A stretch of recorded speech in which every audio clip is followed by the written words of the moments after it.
vous allez bien? Oui, allez-y, entrez, je vous en prie. Bonsoir. Oui, allez-y, allez-y, rentrez, je vous en prie. Voilà. Vous voulez enlever vos manteaux, les enfants? Madame aussi, d'ailleurs. Oui. Pour l'instant, donc on est ouvert tous les jeudis de 17 h à 19 h, hors vacances scolaires. Vous pouvez venir avec vos enfants, mais aussi sans vos enfants.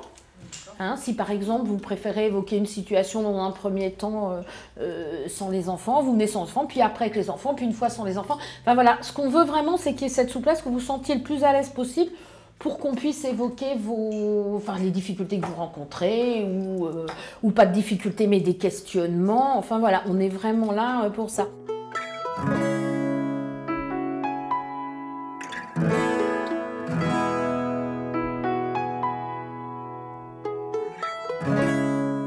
J'ai une maman qui hurle, qui tapait, qui pleurait, qui disait des choses qui dépassaient la pensée.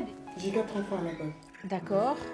J'ai perdu ma fille aînée au moment où ça faisait 1 an que j'étais séparée du papa.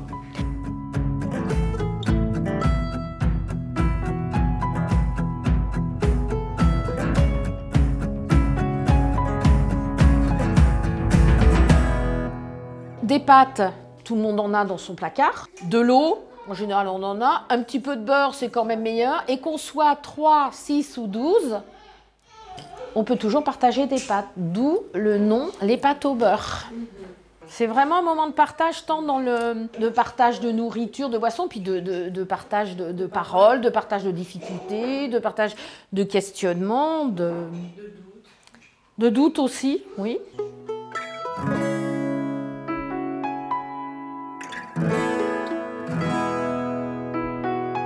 Autour de notre table et dans notre cuisine, nous écoutons, nous donnons quelquefois des conseils, mais surtout nous nous appuyons sur les compétences des parents, car les parents ont des compétences, mais ils peuvent avoir des moments de doute.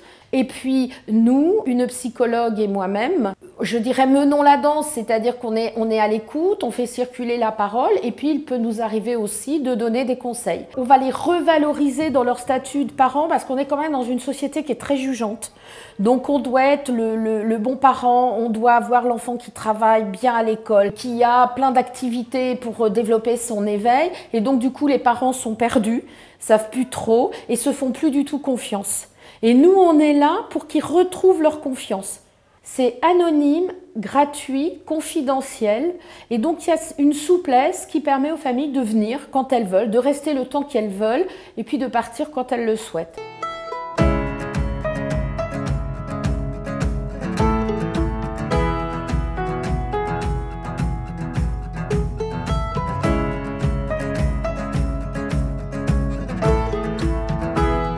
J'étais pas mécontente lorsque je les ai vus arriver dans mon bureau avec leur projet. Je me suis dit là, on va pouvoir apporter une réponse pratico-pratique à une problématique extrêmement difficile à saisir et à porter.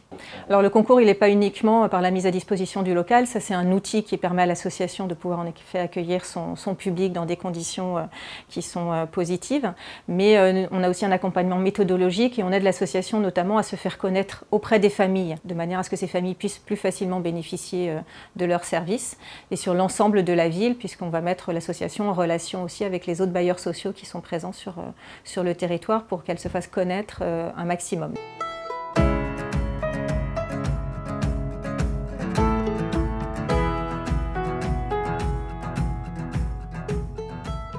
Pour nous, d'abord, c'est une très belle initiative de la Fédération des ESH, et puis ça s'inscrit dans le cadre d'une stratégie d'entreprise qui part du fait que nous ne sommes pas seulement des gestionnaires de logements, mais que nous sommes des sociétés qui doivent apporter des services aux habitants, qui doivent permettre de mieux habiter dans nos résidences, et pour cela qui doivent travailler avec l'ensemble de l'environnement, avec les collectivités locales, avec les forces vives de chacun des territoires, et en particulier les associations qui peuvent nous amener leur savoir-faire sur des domaines particuliers tels que la parentalité dans le cadre du projet À Tout Famille.